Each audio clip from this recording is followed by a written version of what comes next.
Fantastic.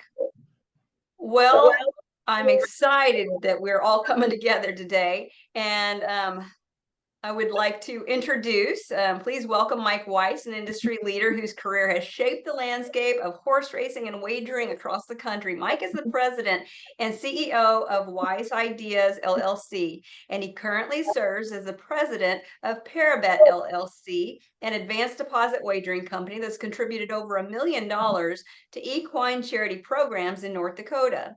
With more than 40 decades of racing industry experience, Mike's career started with humble beginnings and grew into executive experience.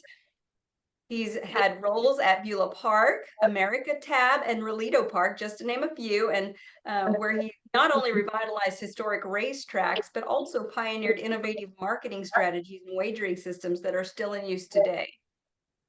He's also the creator of the PRICE program. That's the Parabet Racing Industry Student Experience, which gives University of Arizona students hands-on training in every aspect of live race operations.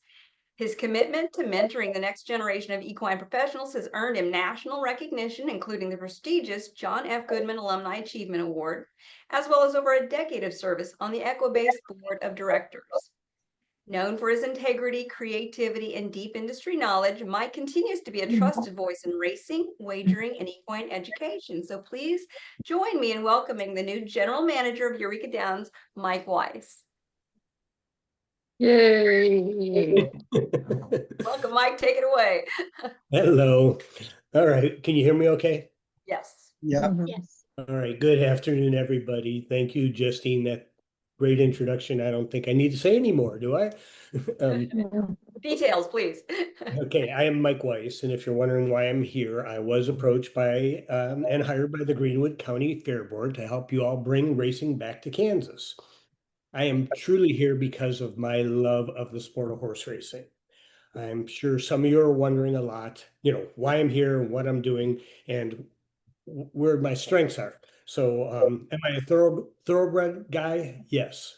Yes, I am. My background is in thoroughbred racing. Then again, am I a quarter horse guy? Yes, I do have loyalty to both groups.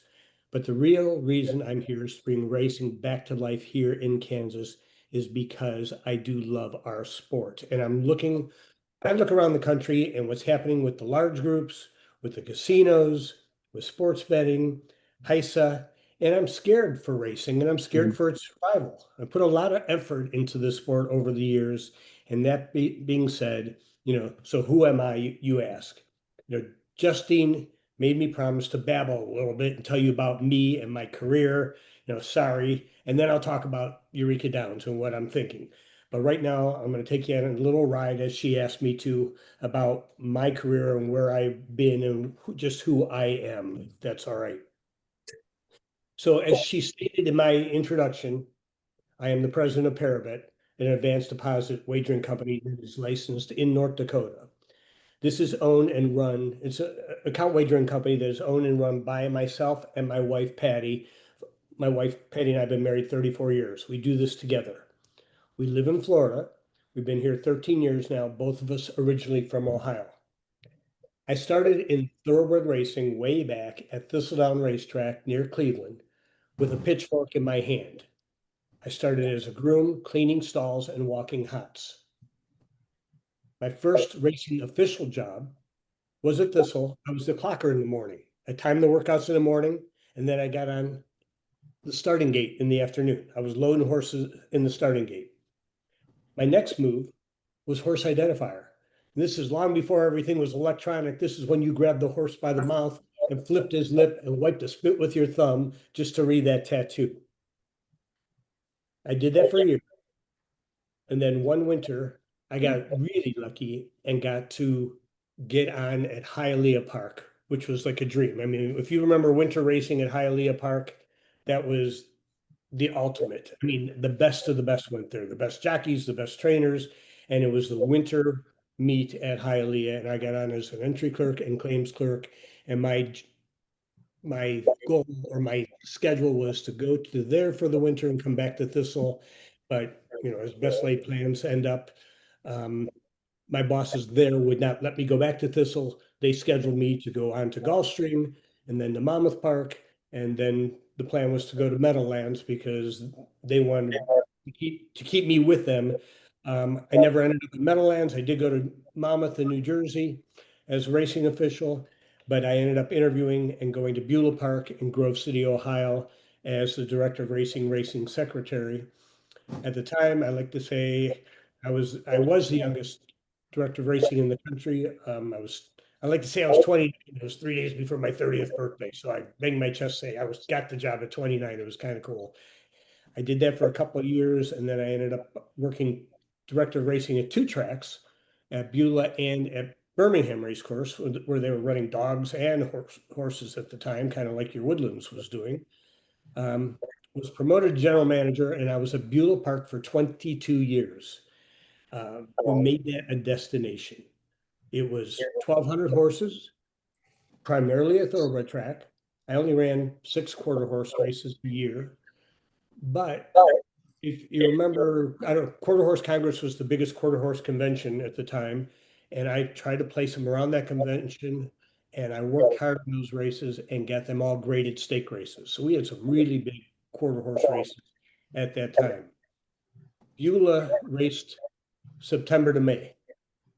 As soon as I took over as manager, I walked outside and looked at that facility and said, "Why are the grounds not being used during the summer?" And I started putting on hot air balloon festivals and concerts, and we had the 4th of July fireworks at that time, anything to bring in people and money, to tell the truth. I came up with an idea to start a company called America Tab, ran to the owner, and we started an account wagering company for Beulah. I white labeled with a couple tracks like Oaklawn and Tampa, built them sites. He ended up selling that for a lot of money to Churchill Downs. So if you see Twin Spires, that's what helped kick them going. Twinspires.com, the account wagering company.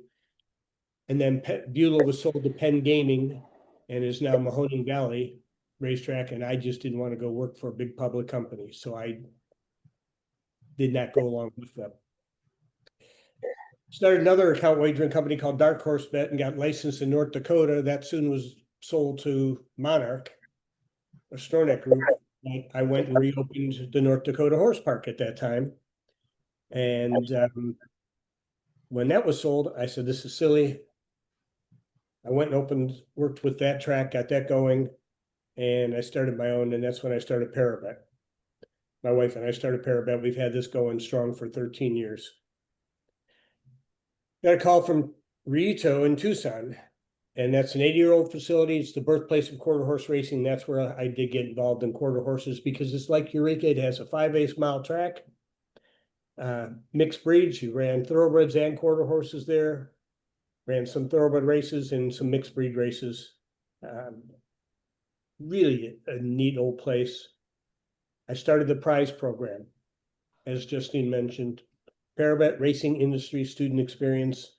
I just started hiring students from the university and moving them around to find their little niche, and that was really my calling. I loved it. The dean of the University of Arizona came out and said, "What are you doing? Show me." And he actually made me career coordinator and counselor for the students. And to this day, I have companies call me and say I have a job opening. And I mean companies worldwide. And I still have students call me and say, can you write me a letter of recommendation? Or they become an extended family. Some of these students, your GM over at Fargo, I've mentioned that was one of the students. The director of racing at New York, Naira, Belmont Saratoga, was one of the students I trained. The United States rep for Global Tote. I mean, I can go on and on. I don't need to get into all that. But that was me. That's my career in that sense. So now that I've gone on and on about me, I want you all to have a comfort level and let you know I'm very approachable and would love to go forward and hear from all of you with individual ideas and love any extra help because we do have a huge chore in front of us. So back to the track. The way I look at it, putting a racetrack together is like building a little city. There are so many departments. And with that and what we've been given, we are pretty much starting at the beginning. we have a challenge, and together we can make it succeed. I do know there's a lot of politics involved, and I know you have a lot of questions for me. But we're also very early in the game.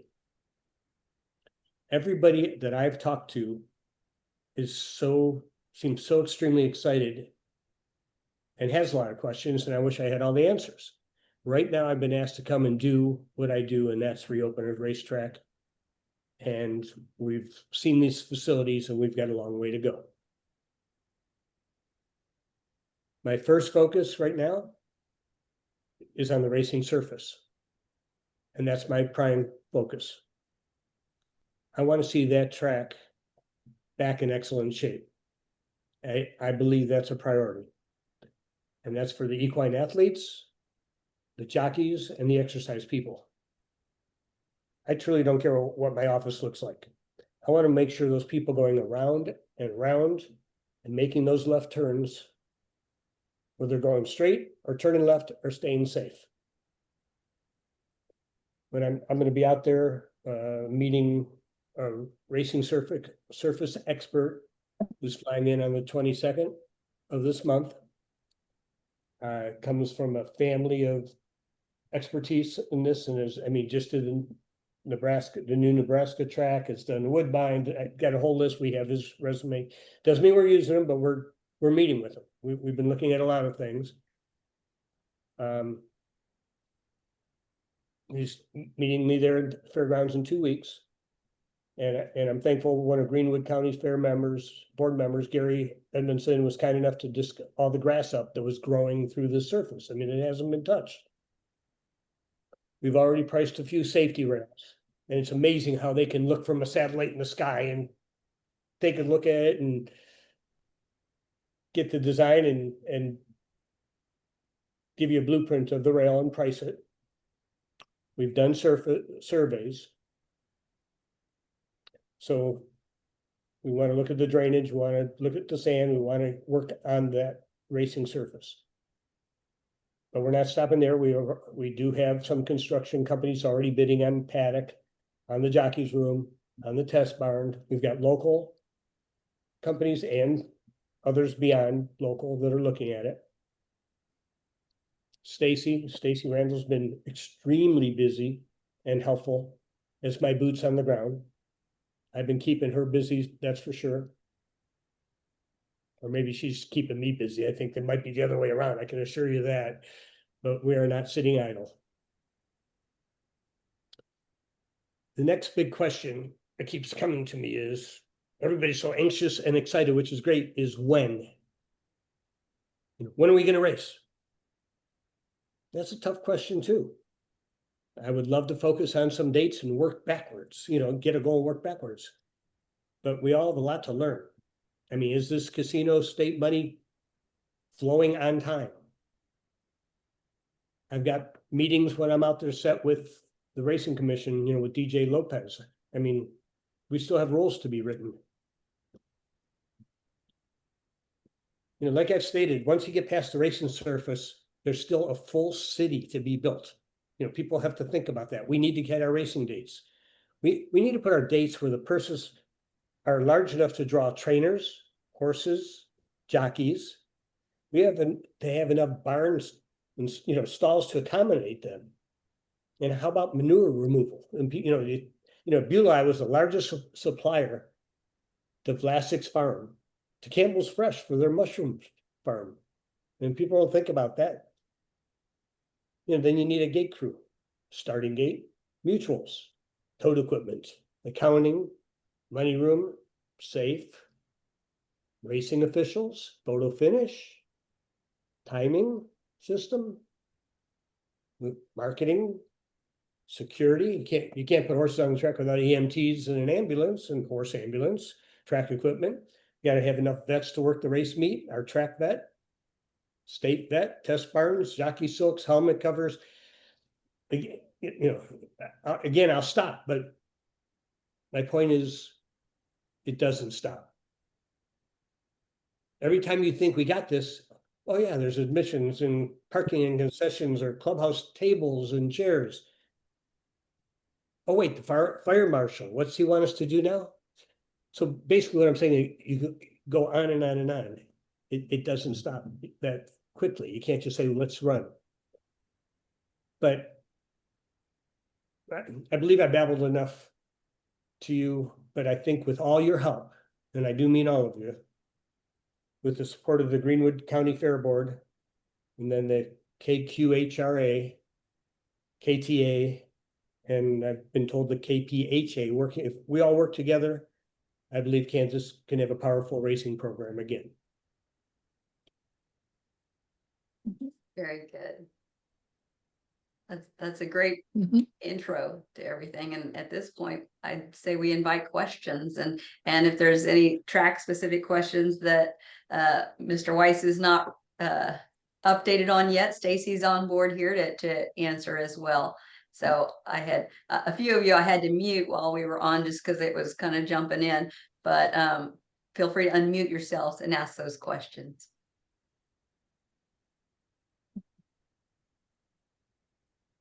It's a quiet crew. I scared them. I guess maybe you just answered every question that they had in their mind to begin with. So Start off with kind of a two-parter. Mike, Yes, Mike, sir. Jeff Wiry, and I'm quote the president of the ATA, but we're stoked that you're going to be here.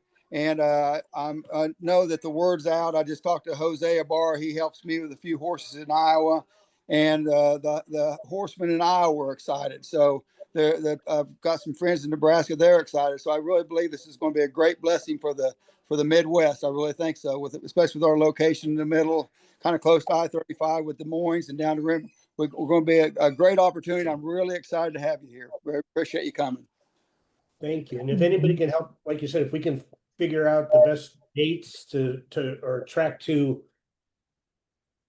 like I said, if we can figure out dates to and work backwards, it would be great. You know, if it's off of certain dates or timing with Prairie Meadows or with, Nebraska's new track, or, I'm gonna, after I leave next week, after I leave Eureka, I'm gonna stop over at Fargo because they're running and just see if I can save some money, the first year. If there's, I shouldn't say this out loud, but if there's even ways to piggyback off of some of their equipment, the first year, because I don't know how fast this money is going to be flowing in.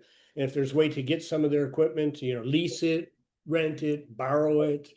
I like the fact that their general manager is a student that I trained. It's going to be hard for him to say no for a couple things at least.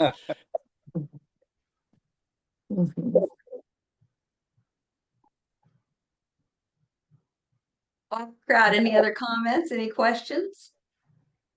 Anything specific you want to know about the progress?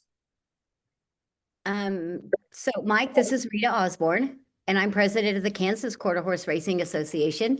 We have a lot of our board members are on. Again, it's very nice to meet you, to put a name with a face. Just kind of keep in contact with Stacy and the Greenwood County Fair, and want to make sure we have a very successful meet, and looking forward to good things happening. Well, thank you. Again, I look forward to working with everybody. Bryce Peckham here. Can you hear me? Yes, sir. Okay. This track's been a mess for many, many years. I know you're kind of limited with real estate there, but do you have a feel for just what you're going to do to get that track ready? I mean, in my mind, the whole thing needs to be totally dug up 4 feet down and brand new entire track put in, but that's just me. So what are your thoughts? Have you actually been out and seen that track, and you're aware that every time it rains, the rocks float up to the top and we have to have a rock party before we start racing and all that kind of stuff? I am aware, and that's why I'm bringing this expert out. I know that's going to be expensive. I know that I have said that that's my first priority. That was the first thing I said to the Greenwood County Fair Board, that's a priority. I know they were hoping to be able to extend you know, in time to buy more land to be able to extend it, you know, but Stacy can comment more on that.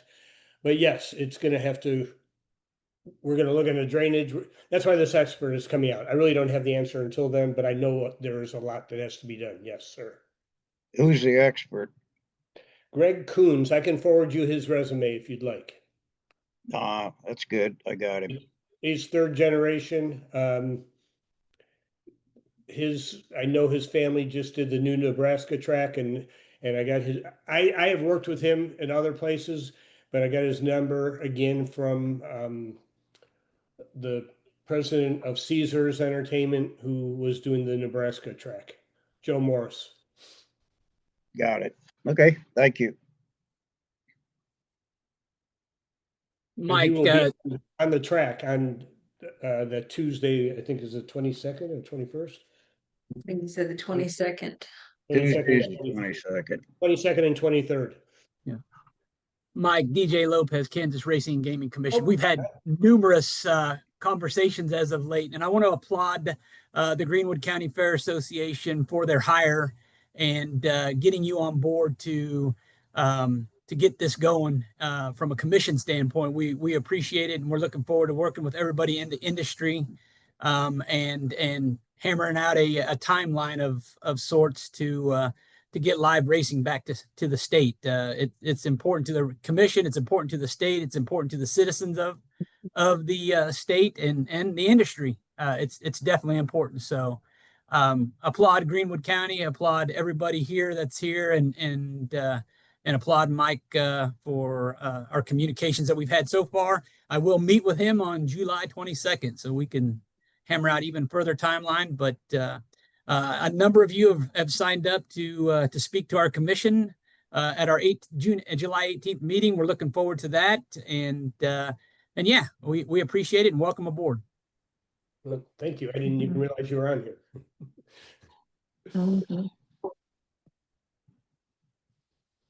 Anybody else?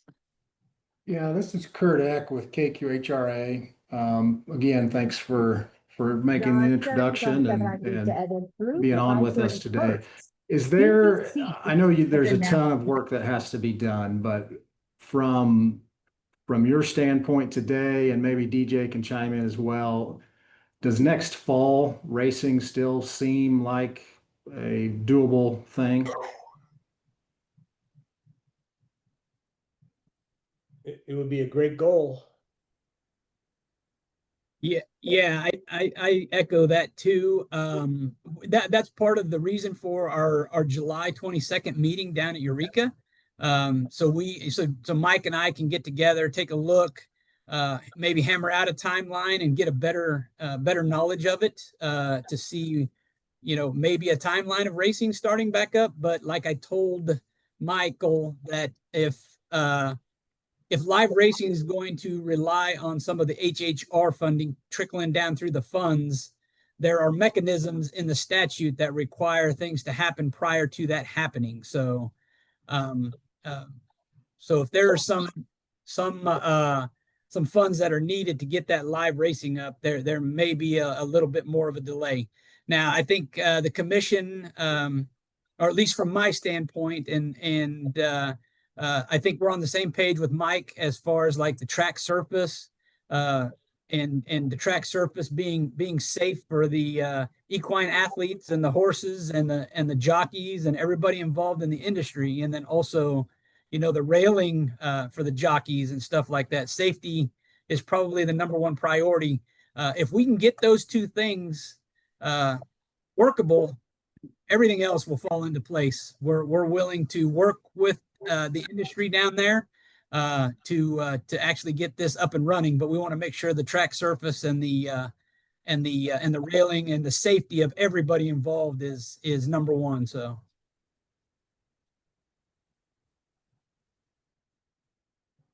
Fantastic. Anybody else want to chime in? Either welcome Mike or have questions regarding Eureka.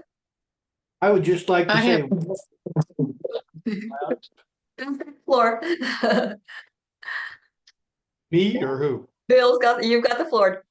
I would just like to say welcome, and I'm thrilled that he's got this background working with students in programs, since that ties me in directly, and I would like to supply him with some students for some internships. Yay. Yay. Very exciting. All right. I have a question. Hello, welcome, and I am Peach Model. I'm the Executive Director of the Kansas Thoroughbred Association, and we're so excited you're here. I have a question in regards to racing and betting apps.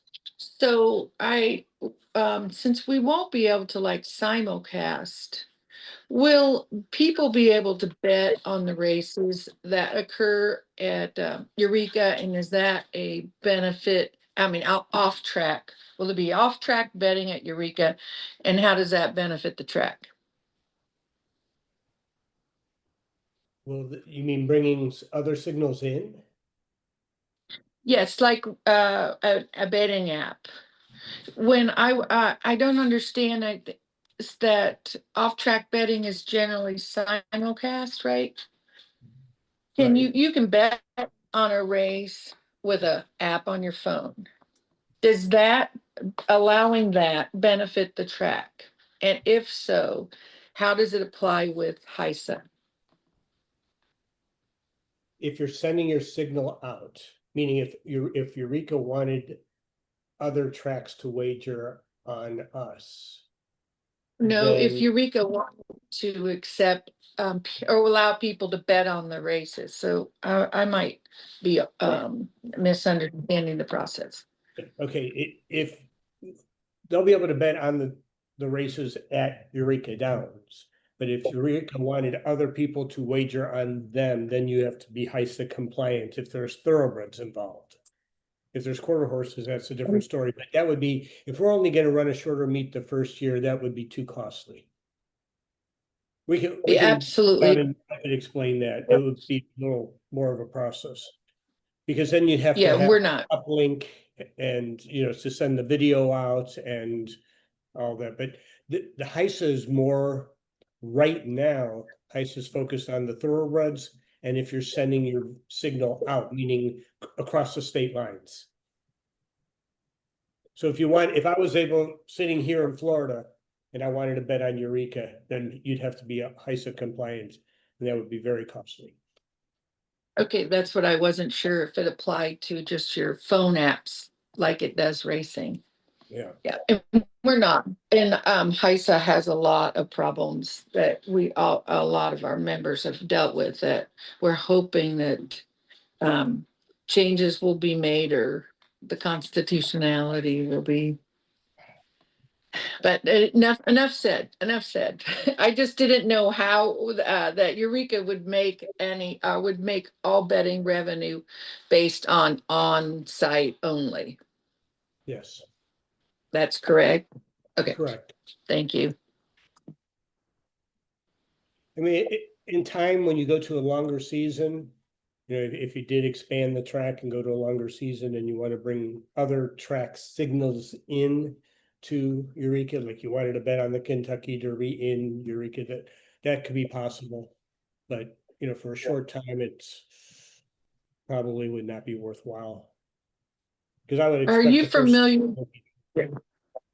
I'm sorry? Are you familiar with the flat odds or racing that I think Colorado was doing to get on the European side of betting?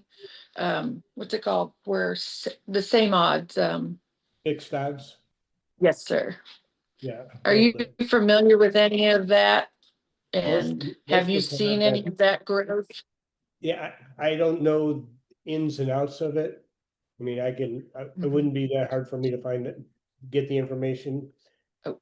Because of some of I hate to say it this way, but some of the big bullies out there, like as soon as I started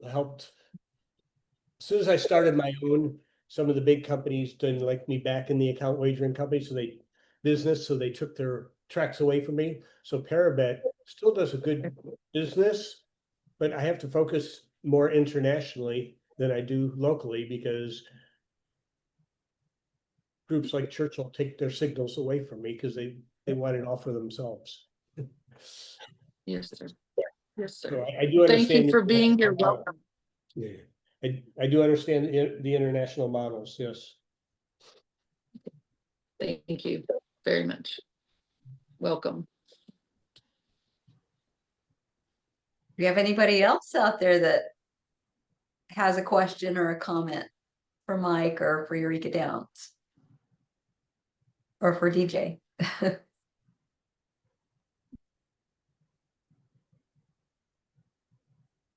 All right, well, going once, going twice. Stacy here, anybody for her? I got one more question, I guess, maybe just as a matter of protocol. Michael, in terms of communicating with the different breed groups and interests, that are out there, what's the best way that we need to be communicating? Is that still through Stacy at the Fair Board, or is that directly to you? And I guess maybe that's a question for Stacy as well, but having a cadence of communication, I guess, is, I think, important as things progress, and just make sure that everybody is informed as much as need be, I guess, to avoid maybe some of the unnecessary, rumors that spin out and up and things like that. So just curious what your thoughts are on a regular update. Certainly doesn't have to be Zoom or anything like that, but just how do we all stay on the same page going forward, I guess? Stacy has been my boots on the ground, as I say. Like I said, I don't know if I'm working more for her or we've been talking almost daily. She did create me an Eureka Downs email. So basically it's between the two of us, and we've been getting things done, but about once a week I've been sending an email out to the board to update them. And then when I feel like I need to come in, like I said, I'm flying in the 20th for a couple days. So if she, if you want to send me your emails or send it to her, and then we can do the same thing, maybe weekly, send you a little update, or every week and a half, and same thing. Like I said, don't be shy. If there's any questions or anything you want, feel free to reach out to me. My email that she created is, my last name is Weiss, Weiss, at eurekadowns.net. I think. Is that right, Stacy? Yes, Maybe. that's right. Yeah, and I'm not suggesting, when you purchase a wheelbarrow that we need to know about it, but just at a high level, keeping Sure. tabs on progress and things like that, I think is gonna be important. And like I said, this is a team effort to me, and I think it's great that we had this call today, and I'm glad that the only way something like this works, especially like Mr.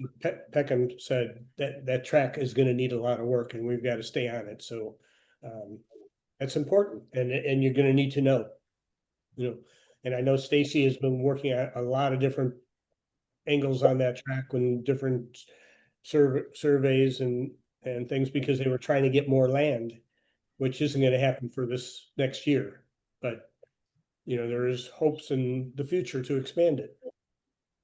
She could explain that better than I could, but I don't think this is the right time. And Stacy, if you want to put out a request for volunteers for any kind of cleanup or any kind of hands-on, feel free. So throw that out there. And Right. Yes, because it's going to take all of us working together, staying positive, and keep this going in the right direction. Yeah, so any volunteer, help, it's appreciated. so if you have any specific work days that things are happening on, if you want to share that out by email or send it to Rita, send it to Peach, send it to me, we can make sure that everybody's in an email loop. And you never know who you'll get to show up to do brush clearing or, manure removal or, pulling weeds, whatever needs done. So. Yeah, I know Gary and Dev Beeson were working on the north barn yesterday, getting the stalls filled back in. So most of the time there's someone out there. So Dr. I mean, the name's Stacy. Called me today because he had some layouts of another bid on some barns in the racing office. He said you could save a lot of money because they won't have to tear it down now. So we have a couple more bids on that, which is nice. yeah, Dr. Harold Garner. He's been working on the new test barn and then working to fix up the racing office and Jock's room.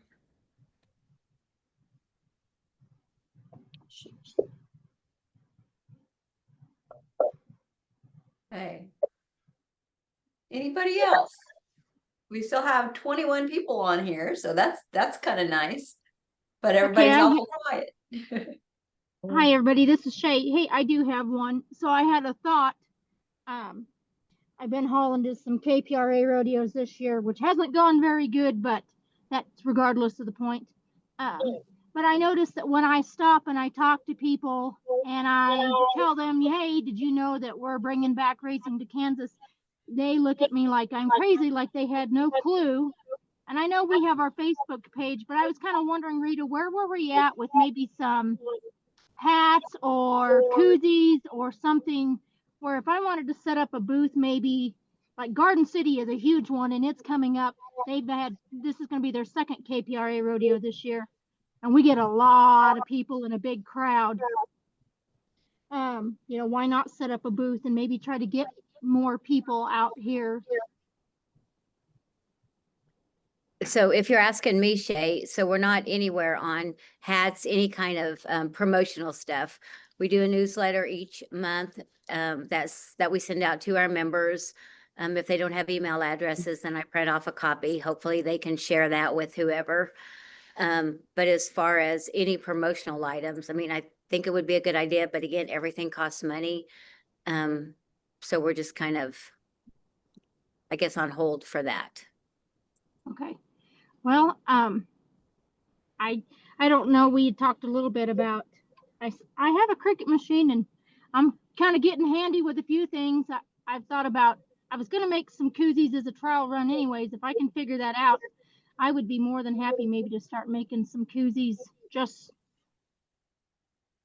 out of my spare time kind of a thing, give something else. Maybe we can hand them out at some of these rodeos or something so that it's in people's minds that we are bringing racing back to Kansas. Shay, You've got any connections to like the news media? The moment there's any kind of significant happening at the track, no matter what they're doing, try to get it out, somehow into the media. And I offered to bring in a videographer to kind of capture what's happening when the resurfacing is being done, et cetera, when they're starting to see some visible activities. And so that offer still stands, that when I kind of know it's a good time to bring a videographer in to capture some footage, kind of share a little backstory, and then get people pumped up for what's to come, we can put that together and that'll be available for everybody to share out on social media as soon as that's produced. So still game to do that. I was going to reach out to some of I have one. that I had in racing too, Horse Racing Nation and a few, but it's just, again, not knowing when the money's coming and where, it just seems almost a little, we're all ready and we're going, but almost a little premature because they're going to say when, what, where, how, and it's just, I don't know yet. Give me at least a timeline. Like you said, is it going to be next fall? I hope so. So I was just stalling just a little bit, and I figure after we talk to the racing surface person, which is coming up in a couple of weeks, that would at least feel a little better. You guys are thinking next fall. You guys know Denver's moving into a fall meet, right? Well, that was just brought up just now, so. I have a one more question, whenever it's appropriate. Sure. May I ask?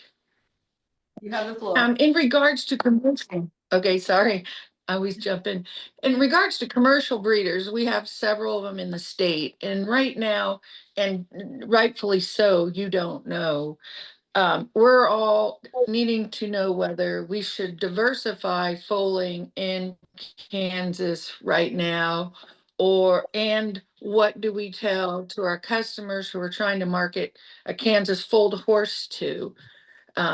When we say, well, we're not sure yet, that affects our ability to, offer or for the breedings, to sell breedings or to purchase a foal.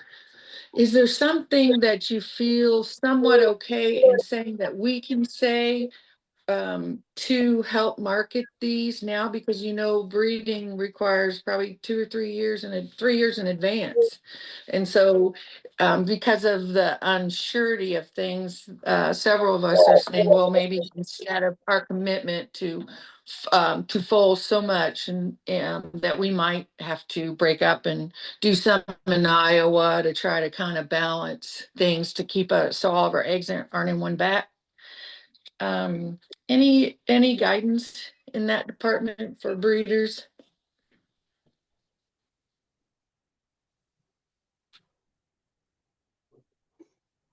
Who are you? So I asking? think that's coming from the aspect of when racing will be I'm back sorry. on the line. Yeah, correct. Yes, sorry. Yes, because you're the reason we would breed. You're the reason that we would sell, and you're the reason why you're so important. You're the reason why we can start doing having stud stand. We stood a quarter and a thoroughbred on our farm, that we can say, get into this, because we're going to have full-blown 40 days, and at least by 2027. but 28, whatever the truth is, so that our businesses can try to diversify if we need to for a little bit. Mr. Weiss. Yeah. Some of those questions, Stacy, the dates are tough for me because I don't know it. I was hoping we would know more after we all meet in Topeka on the 18th. I was hoping we would know more from the state too. And then, like DJ said, he'll work with us on a lot of things. As long as we know the track surface and railing is our #1 priority. If we know they'll work with us on other things, then hopefully we can know for sure we can definitely run by fall.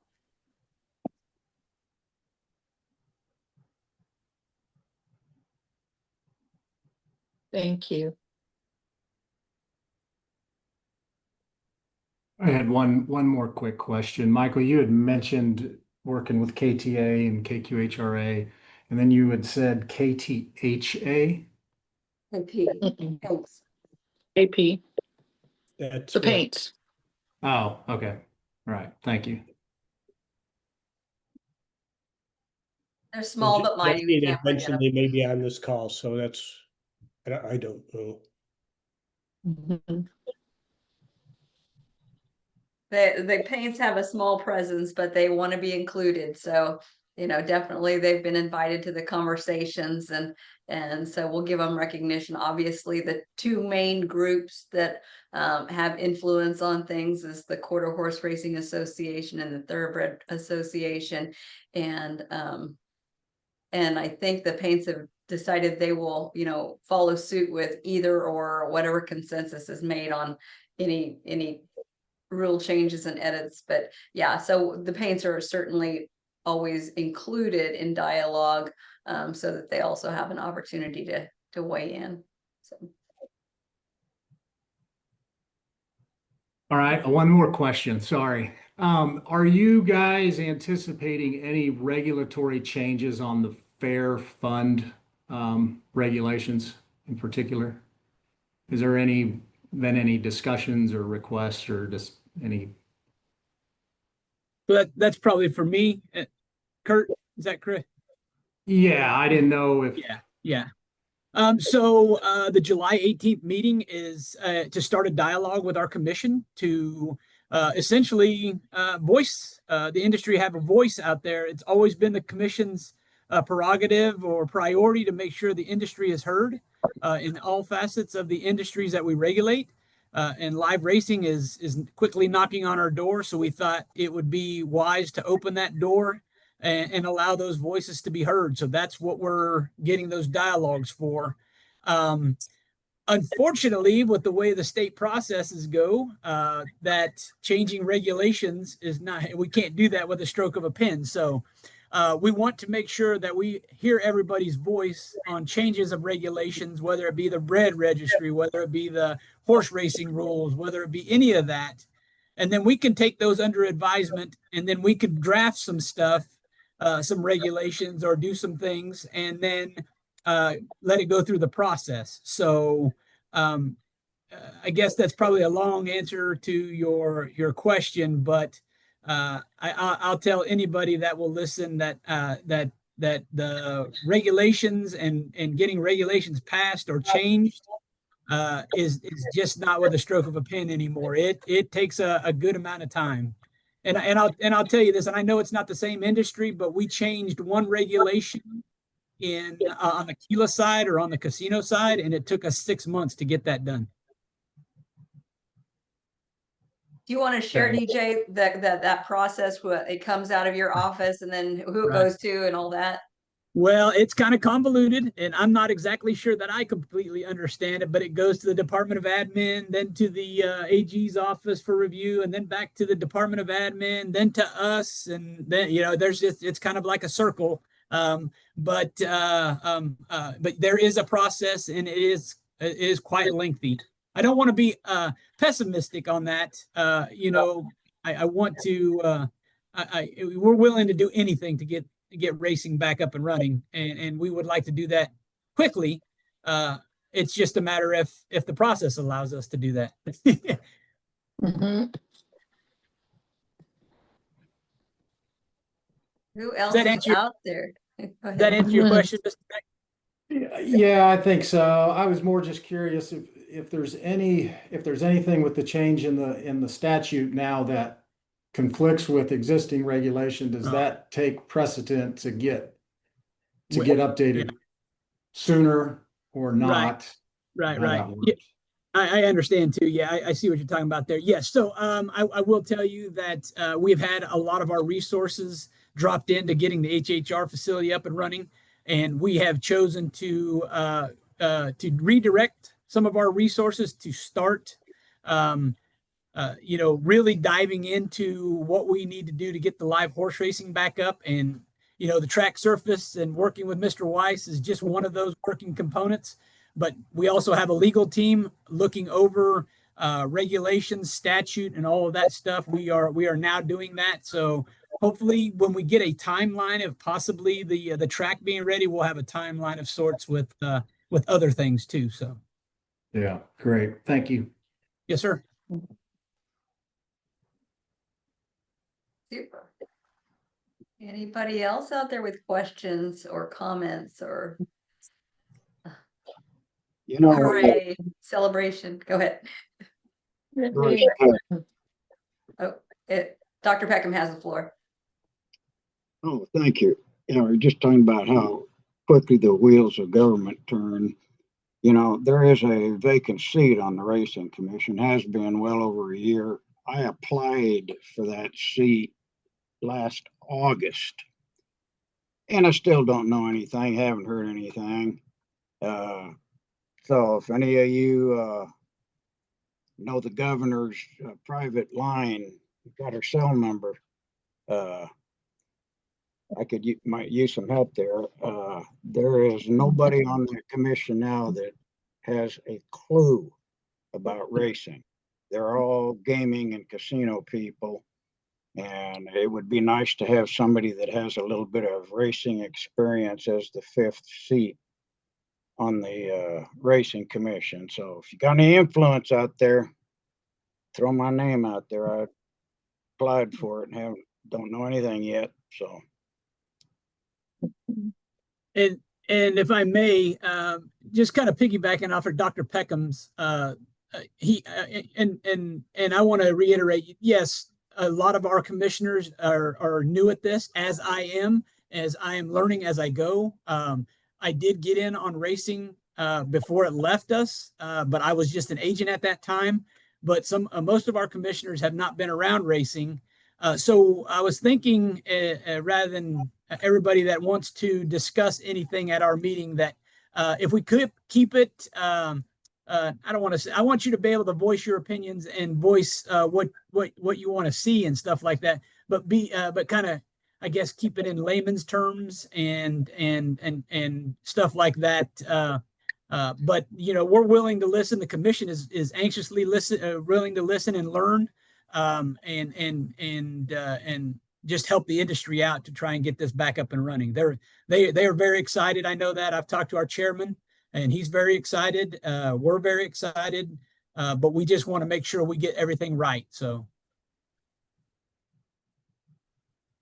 Thank you. Appreciate those words of advice and the opportunity to come forward. Okay. Anyone else?